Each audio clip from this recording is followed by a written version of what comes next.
Good morning, welcome to my class. तो आज हम हिंदी ग्रामर का नया टॉपिक स्टार्ट करने जा रहे हैं जिसका नाम है सर्वनाम। तो चलिए स्टार्ट करते हैं सर्वनाम। तो चलो स्टार्ट करते हैं कि ये सर्वनाम आखिर है क्या। सर्वनाम, पहले तो हम इसके वर्ड पर जाएंगे, ठीक है।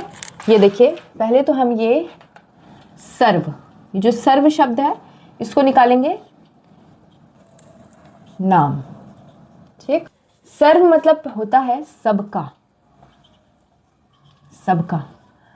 तो आप ये अनुमान लगाइए कि सबका नाम ही सर्वनाम होता है। अच्छा, हमने संज्ञा में क्या पढ़ा था? संज्ञा किसी भी वस्तु, व्यक्ति, स्थान, भाव आदि के नाम को हमने संज्ञा का नाम दे दिया था, ठीक है। तो यहां पर आज हम पढ़ेंगे कि सर्वनाम क्या होते हैं। वहां पे हमने नाम के बारे में पढ़ा था, अब सबका नाम सर्वनाम क्या होता है उसको समझेंगे। देखिए, सर्वनाम ऐसा नाम होता है जिसका प्रयोग हम उन सभी जितने भी नाम होते हैं उनके स्थान पर यूज करते हैं हम। जैसे कि कोई भी नाम है, मैंने लिखा सीता खेलती है, सीता खेलती है। तो यहां पर जो ये सीता एक नाम है, इसके स्थान पर जिस शब्द का हम यूज करते हैं ये एक संज्ञा है, और संज्ञा के स्थान पर प्रयोग करने वाले शब्द को यानी यूज करने वाले शब्द को हम सर्वनाम कहते हैं, ठीक है। तो यहां पर सीता की जगह हमें एक ऐसा शब्द यूज करना होगा जिससे ये वाक्य भी, इस वाक्य का जो मीनिंग है वो भी ना खराब हो, और साथ ही यहां पर हम संज्ञा के स्थान पर सर्वनाम को भी अच्छे से प्रयोग कर पाए। अब मैं आपको एक एग्जांपल देती हूँ कि आखिर हमें सर्वनाम की जरूरत क्यों पड़ती है, हमें क्यों, हाँ भाई हम तो संज्ञा यूज करके कर लेंगे, काम अपना चला लेंगे, तो सर्वनाम की जरूरत क्यों पड़ रही है हमें, ये भी समझना बहुत इंपॉर्टेंट है। तो जरा समझिए, हमें सर्वनाम की जरूरत क्यों पड़ती है ये समझिए पहले। देखिए, जैसे यहां मैंने लिखा सीता खेलती है, फिर लिखा मैंने सीता नहाती है, फिर लिखा मैंने सीता सोती है, सोती है, फिर लिखा मैंने सीता खाती है, सीता खाती है।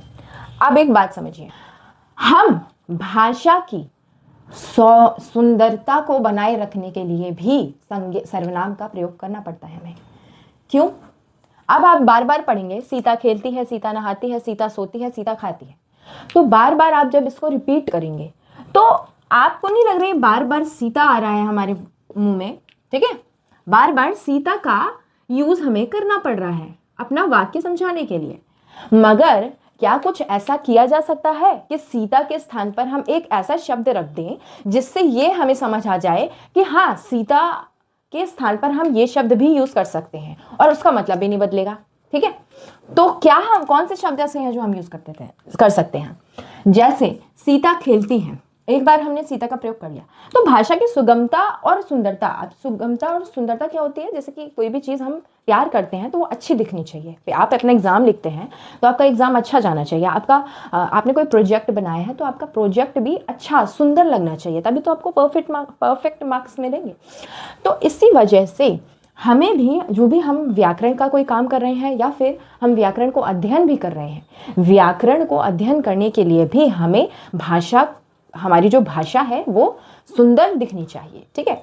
तो इसी वजह से हम यहाँ पर सर्वनाम का प्रयोग करेंगे ताकि बार बार हम बोलते वक्त उच्चारण यानी बोलना, उच्चारण करते वक्त हमें बार बार सीता का प्रयोग ना करना पड़े। तो बहुत ही इजी ट्रिक है कि हम सीता की जगह क्या यूज करेंगे। जैसे सीता खेलती है, अब मैंने हर जगह से सीता हटा दिया, वह नहाती है, वह सोती है तथा वह खाती है।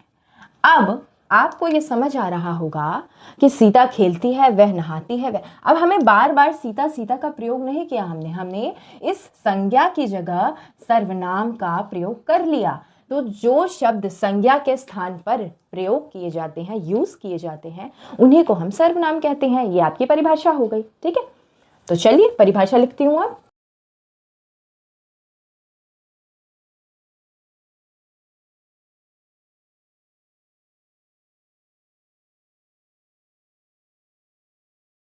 ठीक है, तो आप लोग को समझ आ गया, ये एक डेफिनेशन मैंने यहाँ आप लोग के लिए लिख दिया है।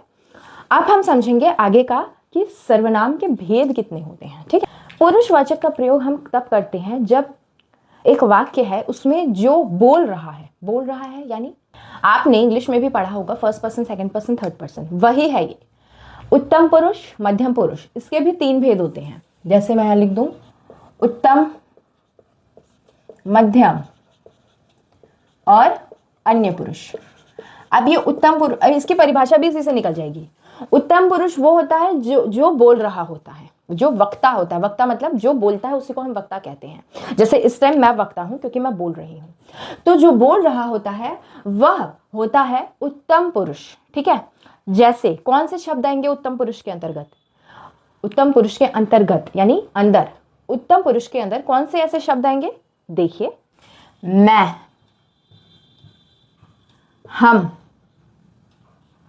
मैं, हम, ठीक, या मेरा, मैं, हम।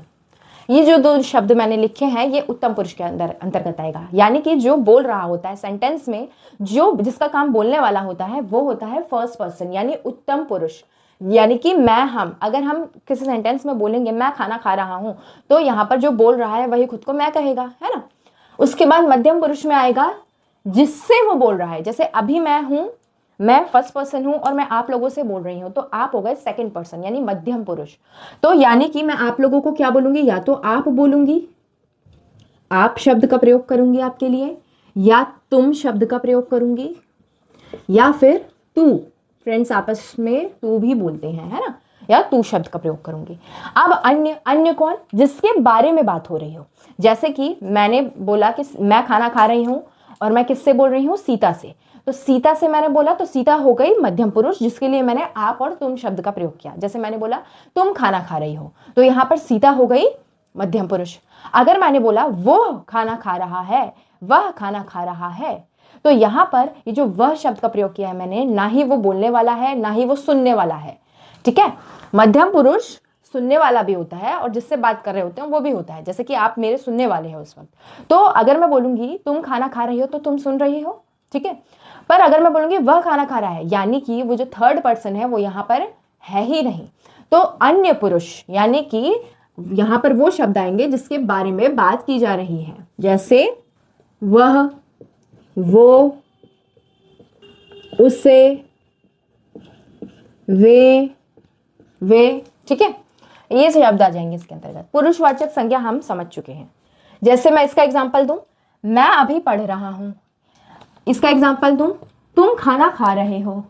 और अन्य पुरुष का एग्जांपल दूं, वो नहाने जा रही है। ठीक है, तो ये हो गया इसका एग्जांपल। जैसे मैं अन्य पुरुष का लिख देती हूं, वो नहाने जा रही है। ठीक है, तो ये हो गया हमारा पुरुषवाचक एग्जाम्पल के साथ। अगले भेद पे आते हैं। जैसे कि निश्चयवाचक का हम प्रयोग तब करते हैं जब हमें पास की कोई चीज या दूर की कोई चीज पे संकेत करना हो। जैसे पास की या दूर की, इसका मतलब होता है या दूर की वस्तु पर संकेत करना, इसी को हम कहेंगे निश्चयवाचक। आप देखिए संकेत कैसे किया जा रहा है।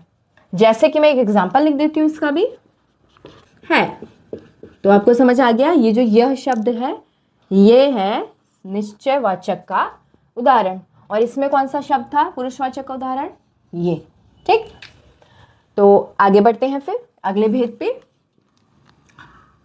अनिश्चय, जैसे ये निश्चय है वैसे यहां पे अनिश्चय पढ़ेंगे अब हम। अनिश्चय वाचक। ठीक है, अब ये अनिश्चयवाचक क्या है भाई, समझो। देखो, अनिश्चयवाचक का हम प्रयोग तब करते हैं जहां पर हमें किसी, जैसे इसमें हमें निश्चित वस्तु पर संकेत करके हम श्योर थे कि ये चीज, हम इस पे संकेत कर रहे हैं और ये चीज मेरी है। ठीक है, तो इसमें हम निश्चित थे यानी श्योर थे, यानी हमें पूरा पता था इस बारे में, हमें इसमें पता था कि यह बैग या घर मेरा है। निश्चित है, हम निश्चित है यानी हमें पता है कि ये बैग मेरा है, ये मार्कर मेरा है, तो मैं निश्चित हूं इस मार्कर की बात कर रही हूं। मगर अनिश्चय में क्या होता है कि जब हमें किसी वस्तु या किसी भी चीज के बारे में ना पता हो, हम अनिश्चित हो, यानी नॉट श्योर, नॉट श्योर, ठीक है। तो जब हम श्योर ही ना हो किसी चीज को लेकर, तो वहां पर हम अनिश्चित वाचक सर्वनाम शब्द का यूज करेंगे। कौन से शब्द होते हैं ये? चाय में कुछ, चाय में कुछ गिर गया, ठीक।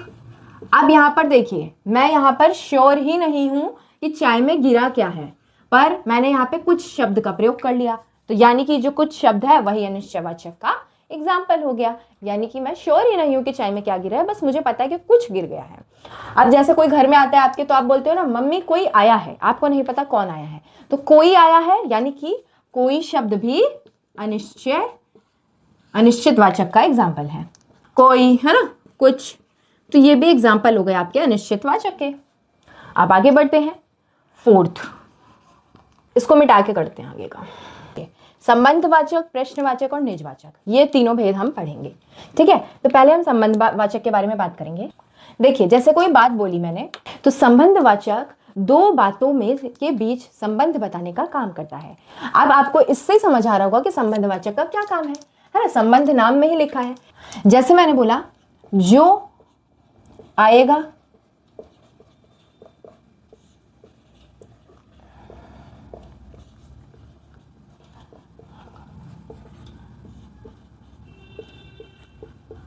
मैंने बोला जो आएगा उसका स्वागत होगा, तो ये जो शब्द है ना, यही संबंधवाचक का एग्जाम्पल है, ठीक है।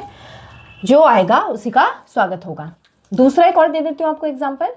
तो ये जो बात मैंने जो संबंध बताया है, इसमें मैंने संबंध बताया है जो शब्द को जोड़कर, और इसमें मैंने संबंध बताया है अपने दोस्त से जिसके शब्द जोड़कर, ठीक है।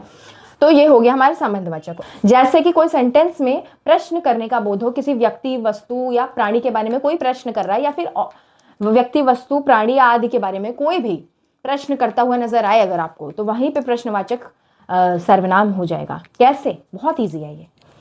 जैसे मैं बोलूंगी, शाम को कौन आएगा, ठीक है। तो शाम को कौन आएगा, यहां पर कौन सा शब्द प्रश्न पूछ रहा है? ये हो गया आपका प्रश्नवाचक सर्वनाम, ठीक है। एक और एग्जांपल दे देती हूं। क्या सुबह हो गई? अगर मैं सवाल करूं, क्या सुबह हो गई, तो यहां पर ये जो क्या शब्द है, ये प्रश्नवाचक का एक एग्जाम्पल है। तो अब आएंगे आखिरी जो बचा है, जिन सर्वनामों का प्रयोग स्वयं के लिए किया जाता है, उन्हीं को कहेंगे निजवाचक। अब देखिए, निज जो शब्द है उसको आप पर्सनल वर्ड इंग्लिश में होता है एक, तो पर्सनल के लिए यूज कर सकते हो। जब आप खुद की बात करोगे तो आप खुद यानी स्वयं, स्वयं का मतलब ही खुद होता है। खुद एक उर्दू का शब्द है और स्वयं हिंदी का। तो खुद के बारे में जब आप कुछ बोलोगे तो आप खुद के बारे में ही तो बोल रहे हो, यानी खुद शब्द लगा रहे हो या स्वयं शब्द लगा रहे हो, यानी कि आप निज यानी पर्सनल लेवल पे अपनी बात कर रहे हो, है ना। तो इसका एग्जाम्पल समझते हैं। मैंने बोला मैं अपना काम कर लूंगी, यहां पर ये तो सर्वनाम है ही, ये जो शब्द मैंने अपना यूज किया है ये निजवाचक का उदाहरण है, निजवाचक सर्वनाम का उदाहरण है। ये तो हो गया पुरुषवाचक का, जो हमने पहले पढ़ा था। पुरुषवाचक का उदाहरण हो गया मैं, और निजवाचक का हो गया अपना, ठीक है। तो यहाँ मैं अपनी खुद से रिलेटेड बात कर रही हूँ, सारी खुद से रिलेटेड यानी खुद से संबंध रखने वाली बातें करती हूँ जहां पर, वहीं पर होता है निजवाचक। लेकिन ये तो मैंने पुरुषवाचक मैं अपना काम कर लूंगी के लिए यूज किया, लेकिन हम और भी दोनों पुरुषवाचक के लिए भी यूज कर सकते हैं, खुद, स्वयं या अपना शब्द, ठीक है। कैसे? वह अपना खाना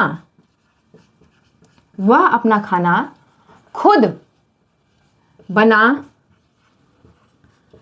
लेगा, वह अपना खाना खुद बना लेगा। यहां पर ये जो है ये तो उत्तम ये तो हो गया उत्तम पुरुष का उदाहरण मैं, और ये किसका है, अन्य पुरुष का उदाहरण। लेकिन अभी हम निजवाचक का भेद पढ़ रहे हैं तो उसको समझना है निजवाचक शब्द कौन सा एग्जाम में आएगा कि निजवाचक सर्वनाम पहचानिए। पर आपको तो ये पता है कि अन्य पुरुष है, पर क्वेश्चन तो ये पूछा ही नहीं, क्वेश्चन पूछा है निजवाचक सर्वनाम।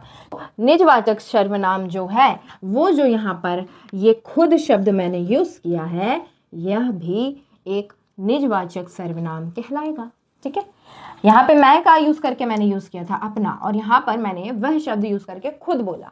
खुद के लिए खुद यूज नहीं किया मैंने उसके लिए, यानी वह जिसके बारे में बात कर रही हूं मैं, उसके लिए खुद वर्ड यूज करके एक सेंटेंस बना दिया। तो ये था आपका सर्वनाम। तो मिलते हैं हमारी नेक्स्ट क्लास में। प्लीज चैनल को सब्सक्राइब करिए और अपने दोस्तों में शेयर करते रहिए। Thank you.